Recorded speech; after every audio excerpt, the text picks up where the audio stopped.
Hey there, it's Mackenzie, your host of Winning. We're looking for sponsors for the podcast. If you have a business that you would like to promote to thousands of people, send us an email at podcastwinning@gmail.com or send us a message on social media. I cannot wait to hear from you. Now on to the show.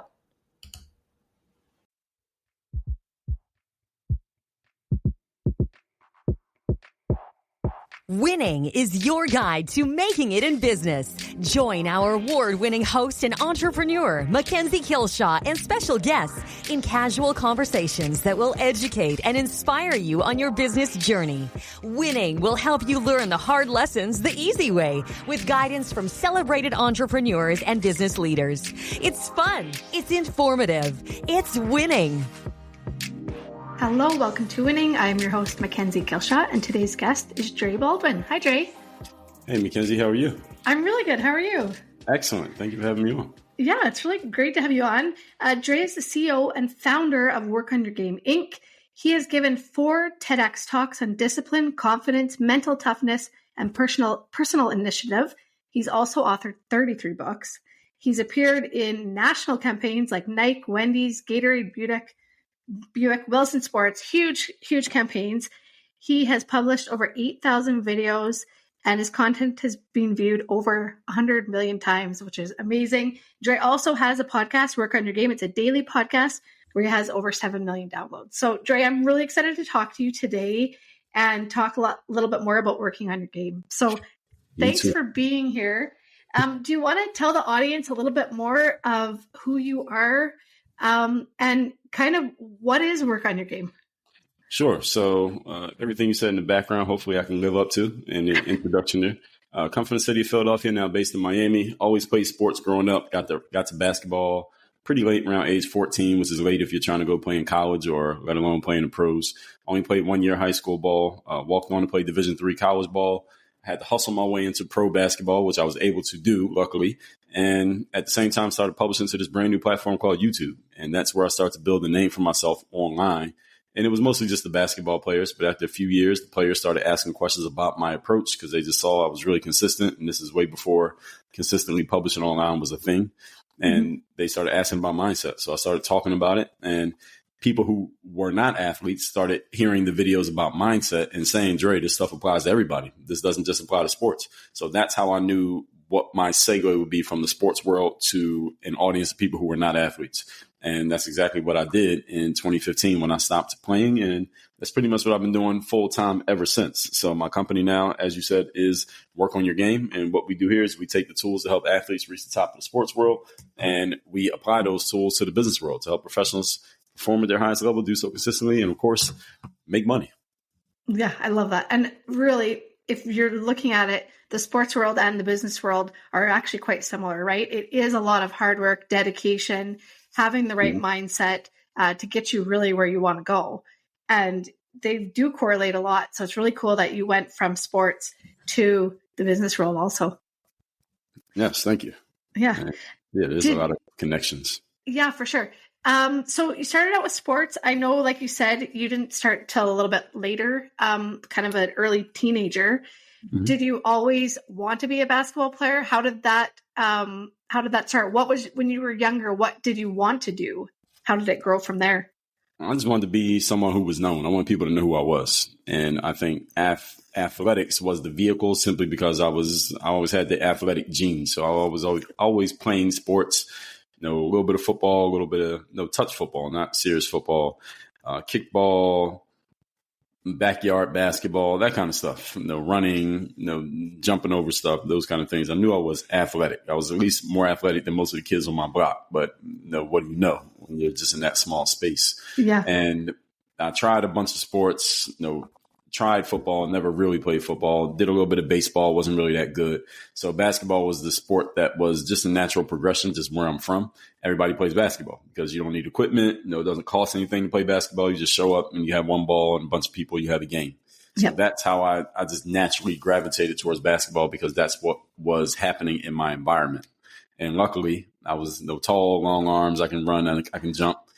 I'm black, so that must mean I'm good at basketball. Right. So then I kept playing and practicing by myself. I wasn't good when I first started. but I got good because I just kept practicing on my own. Good thing about basketball is you can practice by yourself. So I just kept practicing on my own at the local playground in the afternoons in the summertime when it was too hot for everybody else. And so I had some space to myself where I could actually practice. I had a little sandbox for basketball, I guess you can say. And that's how I did it. So to answer your question, was it my vision to become a basketball player? Not at first. My vision was just to become known somehow. And then because I was athletic, I figured it would be through sports, but I didn't know which sport. And then finally, once I got to basketball, and no, when I started off, I wasn't good. But as I continued to practice and I got better, I started to think, well, maybe this could actually happen. And luckily, in some ways, it did. I mean, it's not like I can't go to the grocery store by myself. I'm not that famous, but I did make it as a basketball player. Yeah, for sure. Yeah, you played pro and you played in 8 different countries and overseas too. So you made it in the eyes of making that your career for a point in time, for sure. Yes, I did. You're right about that. Yeah. So you obviously practice is important to you. You've been talking about that a lot, and how that helped you. So when you went from your professional career, were you already, I guess, work on your game, or was it just something that you did in theory, or how did that business aspect come from your basketball? Yes. So started putting content online in 2005, and this was all basketball stuff. And then around 2009, 2011, and this 2-year span, 3 years conclusive. This is inclusive. This is where things started to change, because in 2009, I found myself unemployed from basketball. So in other words, I was a free agent. No, the phone wasn't ringing. Yep. And I already had an audience of people online. I had been blogging as well as putting videos on YouTube. So I had an audience online, and the internet was starting to become, we were in what they call Web 2.0, where you could basically put yourself out there and publish yourself in blogs and your own websites and sell stuff, and all that stuff was starting to become a thing. Yeah. I had an audience. Phone wasn't ringing, and I needed to figure out what to do, because I wanted a way to basically have control over my destiny, make money, and still have something to do with basketball. Because if the phone doesn't ring again, then I need something to do.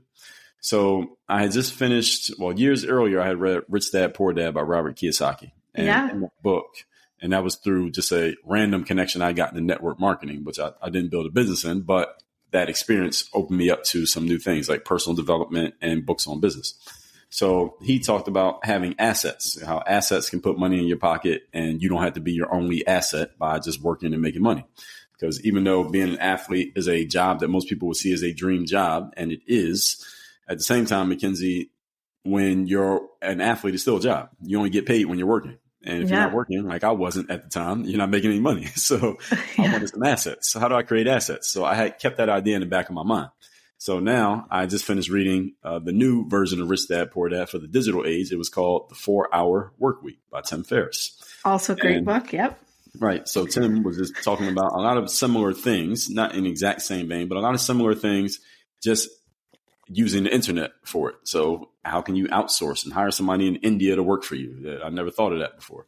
Or how can you, again, be more efficient in doing your work through using the tools of the internet at the time, which was, again, 2008, 2009.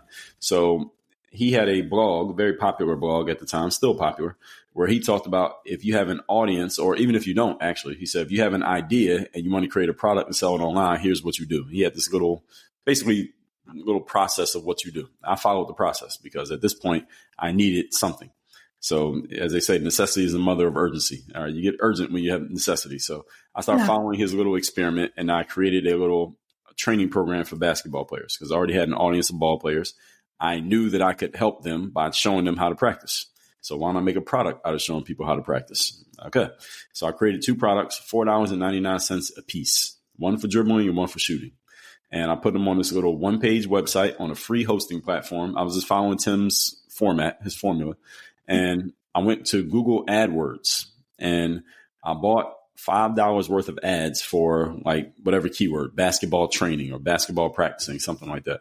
And Tim said, run ads and just send the traffic to your 1-page website. And then have your product, whatever it's called, have a little description of the product, and then put a button that says buy this product for, and put your price. So I had that, buy this product for $4.99.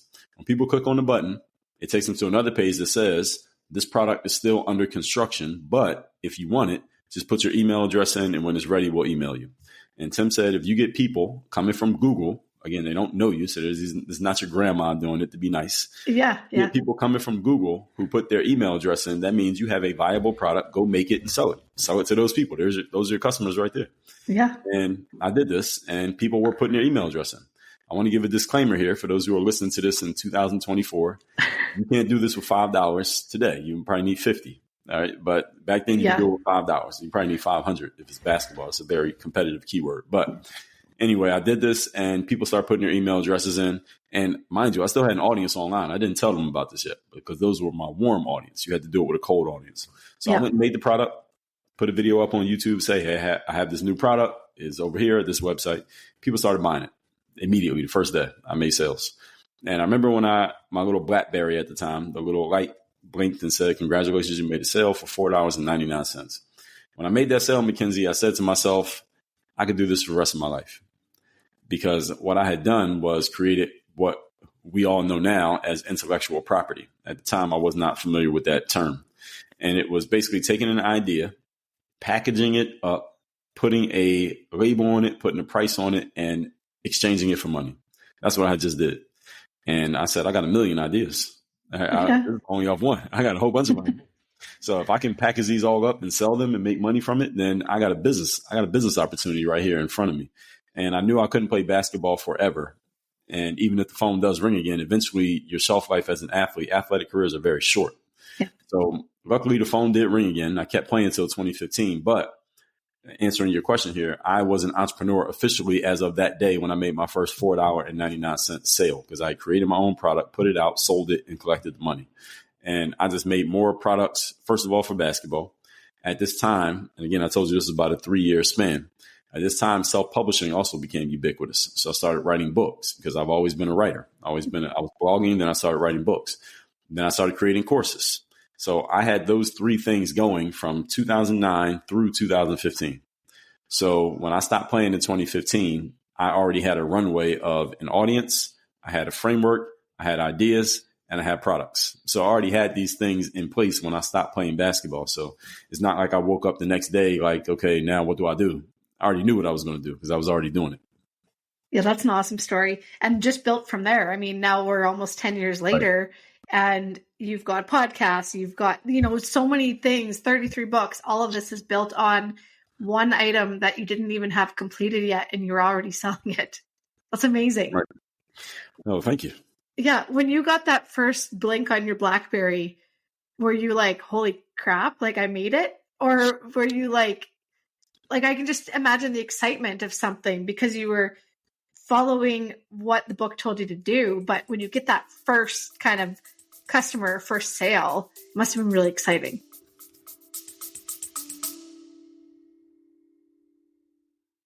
A huge thank you to our sponsor, Just For You Day Spa and Wellness. Just For You is Canada's premier day spa with 5 locations in Alberta and Saskatchewan. The award-winning luxury spa features Leah Reese cosmetics and iconic Betty jewelry that you can also purchase online. Visit www.justforyoudayspa.com to book your service or to purchase a gift card.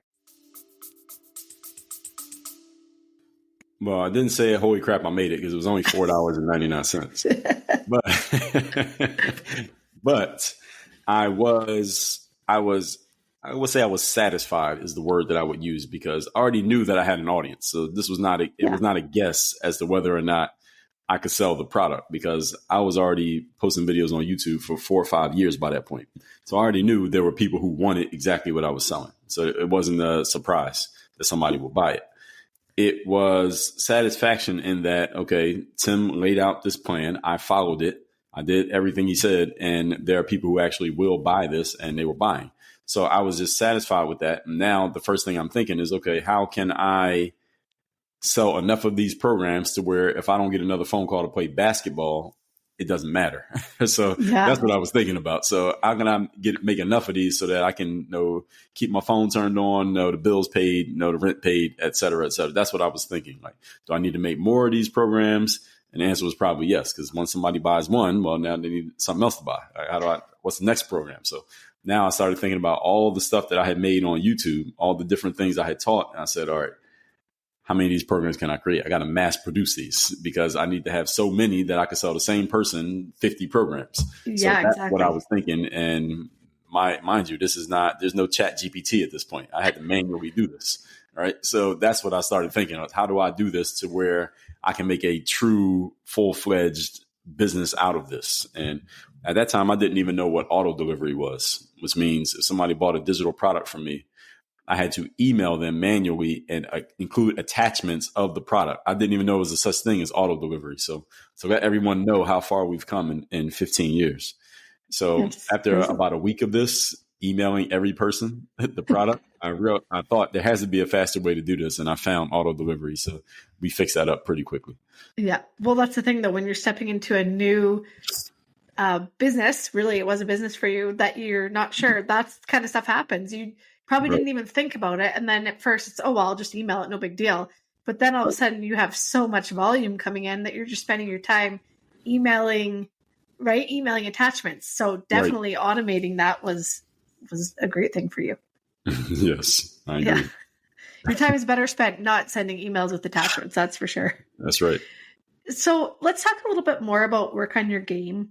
And maybe if you want to speak a little bit first on the transition of, you were very basketball focused. Yes. But then you became business focused. So do you want to, just talk a little bit about work on your game and what is it all about? And how did you make that transition to the business side of things? Sure. So remember, going back in the story, was that I got introduced to what turned out to be network marketing when I was in college. And the first thing is that in those meetings, the speaker would just spend a lot of time just breaking down a lot of most of the audience's false beliefs about how do you make money? What are your options when it comes to increasing your income? Because everybody was there because they wanted to make more money. Not everybody, but most of us. And the things that he was saying from the stage were not being taught to me in my college lecture halls. And I have a 4-year business degree. So why are they not teaching this stuff in schools? I didn't understand it then, but I understand it now, why they weren't teaching it. And then the other thing was, he said, if you're going to build a business, you have to build yourself. So make sure you go buy the personal development books. And those are things that I'd never heard before, but they made perfect sense. So when I read Kiyosaki, that planted the seed in my mind for being an entrepreneur. I knew I wanted to be an entrepreneur. It just was a matter of how and what I was going to do.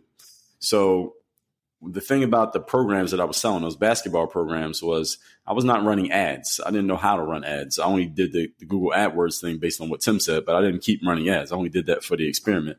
And the only marketing I would do to sell my programs was just put more videos on social media. That's how I was selling my programs. Just put a video on social media, put a link to the website, and people were buying them. And then YouTube at some point changed their algorithm to stop people like me from using them as a lead source. Yeah. But the thing is, as I kept doing things business-wise, and the audience that I had could see that I was doing business things, even though it was using basketball as the vehicle, a lot of them started to say, wow, I see you're doing your business thing, Dre. And I started doing more. I was doing brand deals with a lot of big companies at that time based on my influence in the basketball space. But at the same time, I could see the writing on the wall. Like, I wasn't going to play basketball forever. And the only thing that was making me popular and helping those programs sell was that I was putting out basketball videos every day. Well, what happens when I stop putting out basketball videos every day? So I was thinking about that already. So that's why when I noticed that there was an audience of people who were not basketball players who liked my stuff, I said, why don't I find a way to serve them as well? Because I also understood that my audience, when I first started, Mackenzie, were mostly 13 to 21-year-old males. And they're trying to play basketball, hopefully for a living. And one thing you have to understand about that audience is that they're trying to play basketball for a living, which means they don't have any money, which means there's not much you can sell to them. There's only so much you can sell to people who don't have money. So $5 was about the ceiling. And not the ceiling, but you get my point. I couldn't go high ticket selling to these people. No, it's like $200 items. Yeah. Right. I wasn't thinking high ticket at the time. Didn't even know what that meant. But I understood that there was a limit to this, and I would have to sell a bulk of products in order to make the kind of money that I wanted or needed to make. So as people who were not athletes started coming into my world, I realized, okay, there's a whole other opportunity here. So now this wasn't something that I just magically came up with. So about 2014, I knew I was about to get out of basketball. I played till 2015. I went to a Toastmasters meeting. And in the speech that I gave, I just said, hey, I'm getting out of basketball. I want to get into, next thing I was going to do was professional speaking. The reason why this was my idea was because around 2010, the players, again, they were asking questions about my mindset from just watching my videos and knowing my background. I started doing these videos called the Weekly Motivation. And the Weekly Motivation was just a little 2 to 5 minute selfie video where I would just talk about some mindset principle, that just something that I knew, something that I thought was just common sense to most people. I realized very quickly that it wasn't common sense. It wasn't the common knowledge.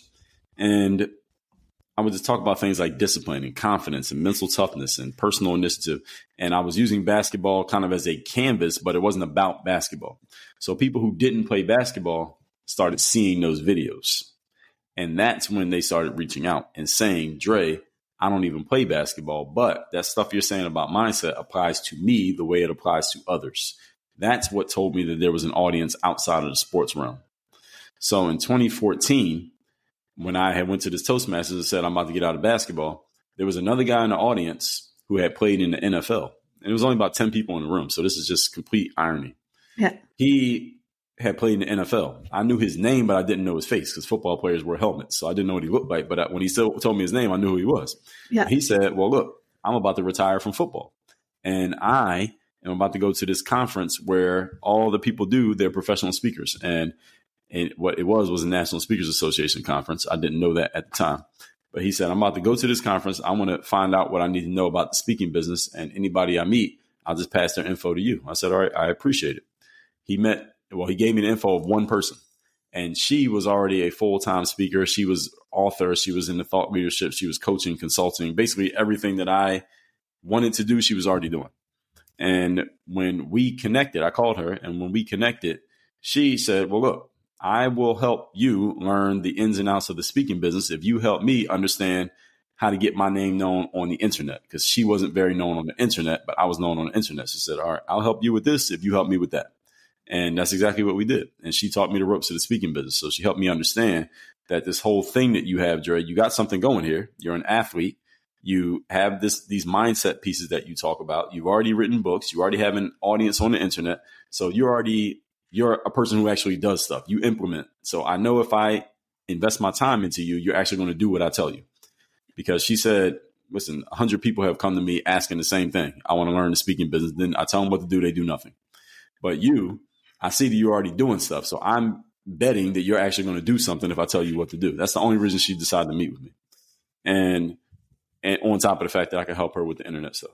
So she started telling me stuff, and everything she told me, I did it. So she said, you might need to make some cold calls and try to get yourself some speaking gigs, speak for free. You need to get some proof that you can actually stand on the stage and speak. And I made cold calls, and I did it, and I got on stages and I spoke. And this is how I started to get myself out there. And this is how I landed TED Talks. Same thing. I had to just go out there and just pitch myself. And she helped me understand that you need a framework. Okay. So the stuff you're talking about is good, but you got to organize it. You have to organize it in a way that when you call somebody and say, hey, I want to speak at your conference, they're going to say, well, what do you speak about? You need to answer, and it needs to be concise, and it needs to make sense. How does your experience as an athlete help them? And they are, a sales company. What do you have to do with that? And she helped me understand that there's a way to organize the framework that became work on your game. So the framework that I had to this day came from that conversation, those conversations. And that's how I started to realize, I can transition here. And also when it came to the speaking, the reason for the speaking was, and this is the last part I'll give to this answer, Mackenzie, was when I started doing the mindset videos, the weekly motivation, the athletes who were watching me and the non-athletes will leave comments on the video and say, Dre, you sound like a philosopher. You sound like a college professor. You should be a professional speaker, the way you speak, the way you explain things. Because I just had this ability to articulate. I've always had that ability, just the communication skill. So that's what planted the seed in my mind. Okay, if I don't play basketball, what can I do? I can be a professional speaker. And then when I met this woman, she was a professional speaker, and she was charging people $10,000, $15,000, $20,000 for a speech. I said, okay, well, if I can make that kind of money, now I'll be a professional speaker. So that's what got me off the $4.99 programs and on to, let me see if I can get into the speaking business. That's a really cool story. I think too, it shows a lot about, you diversified so much like that. It's a natural progression, but you also had to take the steps to get there. And that also, I really like I'll say the power of networking there, because you were literally at a Toastmasters, I think. Yes. You meet this guy, you connect with him, he connects you to someone, but you do the work. And that's the glory of having a network of people, that someone can help you, and you helped her, right? So that was totally changed where you were going, but I think in all the good ways. Absolutely. And you're 100% correct. And that the fourth piece of the work on your game framework, as originally created, was personal initiative, which is going and making things happen. You can't sit around and just wait for the opportunity. You have to go do stuff. So I just went and did stuff so many different times that sometimes led to serendipitous outcomes that I could not have planned. I couldn't have planned I'm at a meeting with 10 people and an NFL player happens to be there, and he happens to be retiring, and he happens to want to be a professional speaker. How does that happen? Right? Yeah. That's just blind luck. But because I showed up, it occurs. That's right. Yeah. You showed up and you started talking to the NFL player, and you start, right? And you're like, hey, if you go there, you share. Great. It's that whole dynamic of being present. And you could have went to that meeting and not talked to anyone and went home, and none of this might have happened, right? Exactly. But that's the reason why I went to the meeting, because someone told me that at Toastmasters, you can learn how to be a professional speaker. They were actually wrong. That's not what they do at Toastmasters. No. But because I was there and I announced that I wanted to be a professional speaker, someone heard that and they said, well, hey, guess what? I know something. Yeah, that's awesome. Do you still use basketball a lot in what you talk about? I use sports sometimes I use sports as a frame of reference. But one of the things, Mackenzie, is my superpower is my ability to break things down and put them back together, is the way I say it. And what I mean by that is, even if you have never picked up a basketball in your life, I can use a basketball example or a basketball metaphor with an audience of people who've never played ball. And I can explain it in a way that you'll understand it and understand why it connects to what I'm saying, even if you know nothing about basketball. That's my superpower. Yeah, definitely a talent. Well, and as you said, you've always enjoyed writing. Clearly, you've got great communication skills. I think it all goes hand in hand.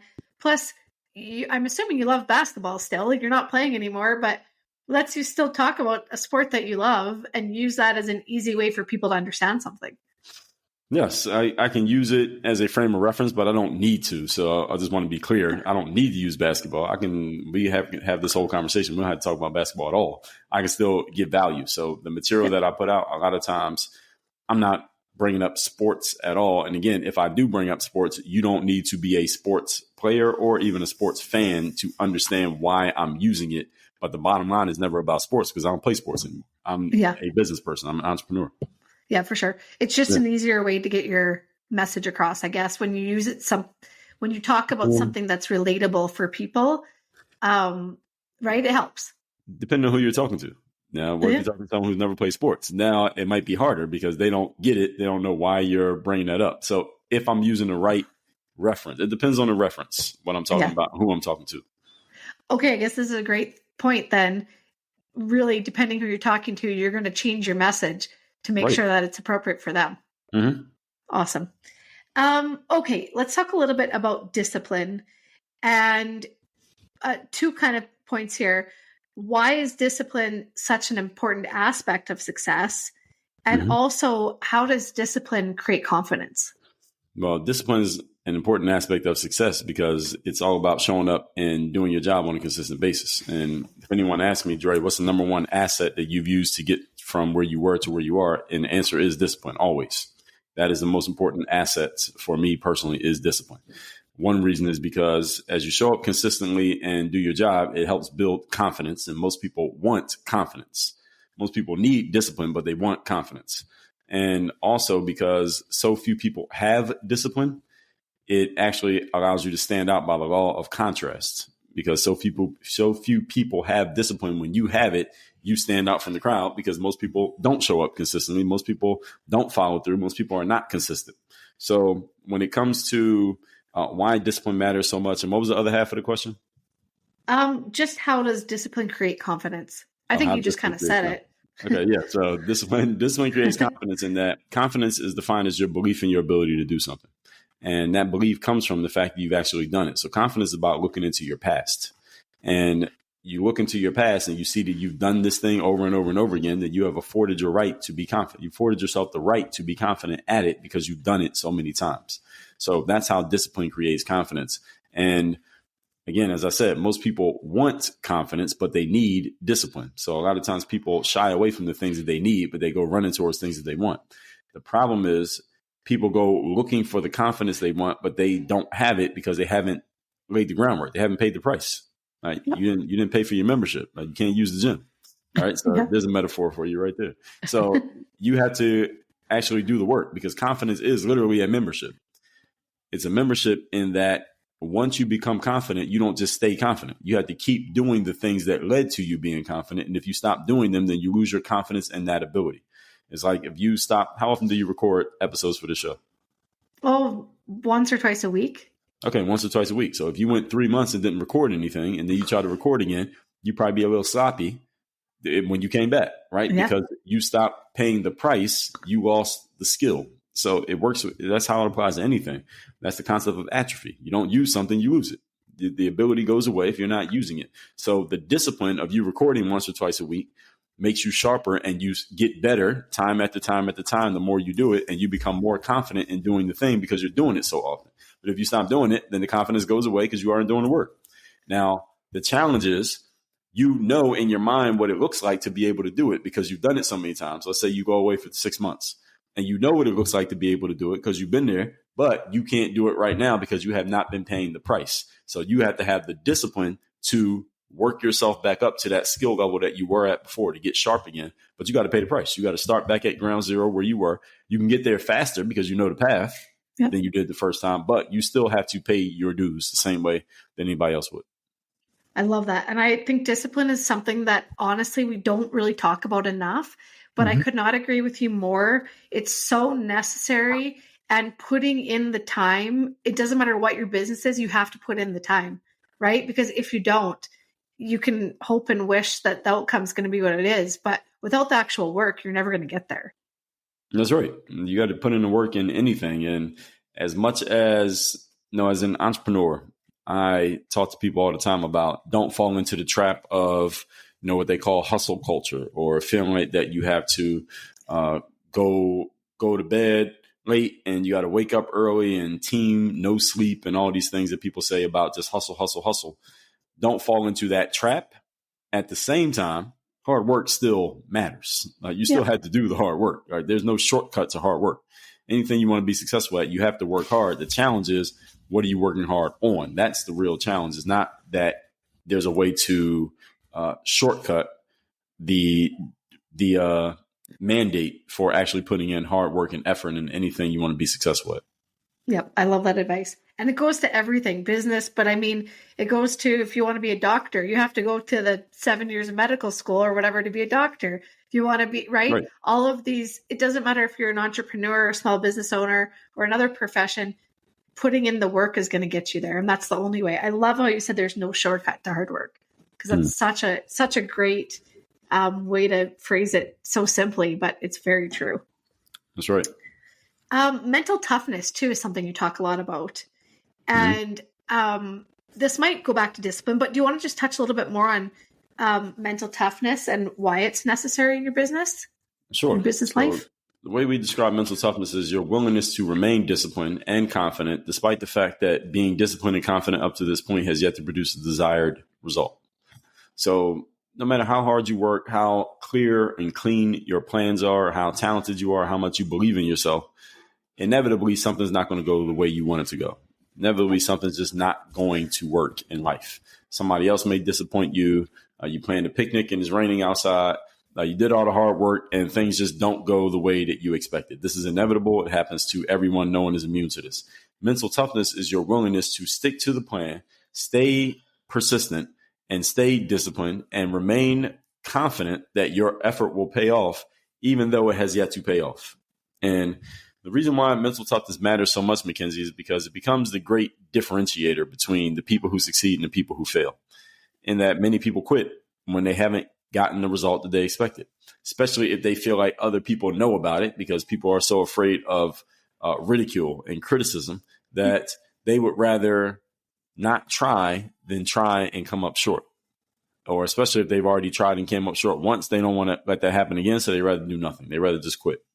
And mental toughness is your competitive advantage when you are willing to remain consistent. You're willing to stick to it. You're willing to have the grit and the toughness and willing to grind it out, getting through the situations that are less than ideal so that you can achieve your desired outcome, even though you're not getting out, even though things are not going the way you want them to go. Okay, the last thing I really want to talk about, and you kind of talked about it a little bit already, but personal initiative and why that's so important. But I think for you, like you said before, when you started with Work on Your Game, you kind of just went for it. That's right. And yeah, personal initiative. And first place I heard this was Napoleon Hill and his book, Think and Grow Rich, or The Law of Success, where that book came from. And he says that if you're going to be successful, or I say this because I basically took his concept and spread it into my own words, is you can't sit around and wait for an opportunity to find you. You have to go create an opportunity. You have to go and do something. So when I think about my own story, how many times I had to take initiative. I had to take initiative to just go practice basketball, and then take initiative to try out for the team when I got cut the first 3 times, and initiative to go walk on to play in college, initiative to try to play pro when no one was asking me to play pro, getting on the internet when it wasn't even a thing to be publishing content on the internet, creating a product, offering it to the world, doing Tim's little experiment to test out and see if this works to actually sell your $4.99 training program, talking about mindset in videos because a lot of people were asking about it, realizing that people who didn't play sports wanted it, and not pigeonholing myself into just the sports world. Going to that Toastmasters meeting, following what my mentor was telling me to do. All of these things, so many times that I had to take initiative in order to be where we are here today. I mean, I don't know if you told your audience this, but how this conversation even happened. All right, there was initiative taken, right? Exactly. So we are always looking to initiate. Initiative comes from the word initiate. Initiate comes from the word initial. Initial means first. You go first. You have to move first. You can't sit around and wait for someone to offer you the opportunity. It's great when it happens, but it's even better when you go create it, because now you know you can create another one. That gives you confidence, right? Yeah. So all of these work together. The discipline of looking for opportunities and trying to initiate them, when they start working, it gives you more confidence that the next one can work, and the next one, and the next one. And also you need to have the mental toughness to understand that if you reach out and something doesn't work, that's okay. Keep trying the next one. Make the next call. Someone doesn't buy at your last sales presentation, go make the next presentation. All right. When I played professional sports, people don't understand how many teams that we reached out to that didn't respond or said no. You only need one. You can only play for one team at a time. Right. So it's not like everybody's going to say yes to you. Even my programs, not everybody who saw the programs bought them, but we sold enough of them. Right. So it's not about everybody saying yes. It's about you being willing to take the initiative. And because so few people are willing to take an initiative, again, it becomes a competitive advantage. So all of these pieces that we talked about, discipline, confidence, mental toughness, personal initiative, they're all competitive advantages when you know how to create them and you have them on a consistent basis, because so few people have them consistently. People can have them every now and then, but so few people have them consistently that if you can be consistent in these, it separates you from everybody else. I love that. And I did not share how you became a guest, but I'm going to now, because I'll be honest with you, and I didn't tell you this before, I was blown away. I reach out to lots of people, and lots of people reach out to me. And of course, I always look to see, because usually you just get a name, maybe a bio attached, or check out the website. But you actually sent me a video, and it was talking about yourself, not in a good way, but why you would be a good guest and why my audience would like to hear this information. And it was fantastic. Like, I was blown away by it. So that was the best ever guest experience that I've had, to get a guest on. But you did that, right? I didn't reach out to you. You reached out to me with that video, and I watched it, and I was like, yeah, he's got to be on. So thank you for that. That's just just shows what personal initiative does. It works. That's right. So keep it up for sure. Well, I'm glad it worked. Yeah, it did. I'm glad it worked too. Do you have a most important lesson that you can share with the audience? Yes, that we're in a performance and results-based business. I tell people that all the time, and it applies in the sports world. You absolutely have to perform. And yes. The result is on the scoreboard. You win or you lose. And if you lose too often, you'll be out of a job. And in the business world, it's the same thing. You have to perform in your business. And the result is you get to choose the result. But you can count your cash. You can count leads. You can count conversion rate. You can count how many people are watching your show, whatever it is. But there needs to be a clearly defined result that you're after. And everyone needs to know that. And the performance is based on producing that result. And if you're not producing the result for too long, you may end up out of a business or you will lose a lot of business. So we're all in a performance and results-based business. You need to know, everyone listening, what is the result that you're after and what type of performance is required in order for that result to be achieved on a consistent basis. When people don't know that, you can do a whole lot of work and still not get to your goal. So make sure that's clearly defined. I love that. And is there anything you wish you had known or maybe wished you could have told yourself in 2014 when you were working on this? Yes, man, so many things. So going back to when I put my first book out, I wish I knew about building an email list because I didn't have a list when I first started. When I put my first book out, I probably missed out on 50,000 email addresses that I could have had on my list had I known about list building. That's one. Number two, I wish I had known about just going high ticket in terms of selling whatever it is that I'm selling because it takes the same amount of effort to sell something for $20,000 that it takes to sell it for $200. Same amount of effort. May not be to the same person, but it takes the same amount of effort. So I wish I had known that a lot earlier. So I'll just give you those two. Those are perfect. Thank you so much. People I know are going to want to know more about you. Where can they find you? Where's the best place for them to go to learn more? Sure. You can go to, of course, you can find me on all the social media platforms. I'm on every single one. Usually the name there is just Dre Baldwin or Work on Your Game. We have different ones on different platforms, but I'm easy to find. Everything's public. I do have a book that I give out for free to people. Can I share that? Yeah, of course. Yeah. So my book, The Third Day, which I have right here for those who are watching on video. This book is all about how you show up and give your best effort when you least feel like it. That's what discipline is about. So this is one of the main frameworks that we use to explain discipline. So that day when you realize that the thing you signed up for is not one big party, the novelty has worn off, the newness is worn off, but you still have to show up and do your job and it's all on you. That is called The Third Day. And this book is about the decision that you make on that day. It's not about that day happening because it happens to everybody. It's about the decision that you make, and your decision is unique and unique to you. So the decision you make determines whether you're going to be a pro or an amateur. And a professional is a person who does something as their main paid occupation. The only way you can get paid consistently is you have to show up consistently, even when you don't feel like it. That's what this book is about. It's about structuring and systematizing, showing up, even when you don't feel like showing up. ThirdDayBook.com. The book is free. You cover the shipping. ThirdDayBook.com. I love that. I think I'll be going onto that site shortly after we record this. Dre, thank you so much. I really appreciate it. You were a great guest. And to everybody listening, we'll see you on the next episode. Thanks for listening to Winning. Be sure to subscribe to get all of our new episodes. If you enjoyed this episode and you'd like to help support the podcast, please share it with others. Post about it on social media and leave a rating and review wherever you listen to Winning. To catch all of the latest from us, you can follow Winning Podcast on Instagram at winning_podcast, Facebook at Winning Podcast, and on Twitter at Winning Pod. Winning was created and is produced by me, Mackenzie Kilshaw. Music created by Summer Furby. Editing by Seth Armstrong. Special thanks to Shauna Foster for voicing our opening. And of course, a huge thank you to this episode's guest.